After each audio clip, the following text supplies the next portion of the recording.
Hello বন্ধুরা, আমি আজকে চলে এসেছি আমার একটা ছোট্ট মিনি ব্লগ নিয়ে। বলতে পারো এটা একটা ফুড ব্লগ। তো প্রথমেই বলে রাখি, আমি এর আগে এরকম ব্লগ করিনি।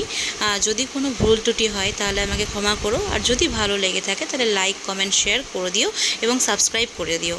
তো এই রবিবার আমি গেছিলাম বেলঘরিয়াতে বৈশাখী মেলাতে, ঠিক আছে। তো তাই জন্য দেখো বাড়ি থেকে বেরিয়ে পড়লাম, এবার রিসকোটে উঠে গেছি। তো এখানে আমি যেটা মেলাতে তো যাচ্ছি, তো প্রতিদিন যেটা আমি করি যখনই রাস্তায় বেরোই না কেন, আমার একটা জিনিস খুব ভালো লাগে খেতে, সেটা হচ্ছে কি বেলঘরে একটা ভাইয়ের দোকান আছে, সেখানে লস্যির দোকান। তো দেখো আমি চলে এসেছি এই লস্যির দোকানে। মানে এত সুন্দর খেতে, মানে তোমরা দেখতে পাবে যে এখানে অন্যান্য জায়গায় আমরা যখন লস্যি খাই তখন না কেমন হয় যে প্লাস্টিকের গ্লাসে পাতলা যেমন লস্যিটা হয়, কিন্তু এখানে লস্যিটা দেখো ভাই বানাচ্ছে এত সুন্দর থিকনেস, এবং এখানে ক্ষীর দেওয়া হয়, চেরি দেওয়া হয়, ক্যাডবেরি ফ্লেভারের এবং ম্যাঙ্গো, যেটা তুমি চাইবে সেরকম ধরনের সব কিছু ডেকোরেট করে তোমাকে দেওয়া হয়।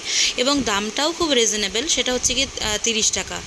মানে যারা না খেয়েছো তারা বুঝতে পারবে না যে এত সুন্দর খেতে এবং এত থিকনেস লস্যিটার, মানে এটা স্ট্র দিয়ে হয় না, ওখানে দেখো চামচ দিয়ে দিয়েছে। তো এটা এই দোকানটা হচ্ছে তোমার বেলঘরিয়াতে 4 নম্বর প্ল্যাটফর্ম থেকে নেমে যে টিকিট কাউন্টার আছে, ওই টিকিট কাউন্টারের পাশে রয়্যালের বিরিয়ানির দোকান আছে, এবং রয়্যালের বিরিয়ানির দোকানের পাশেই। তো বিশ্বাস করে এত সুন্দর খেতে, মানে অসাধারণ, না খেলে মানে এর স্বাদের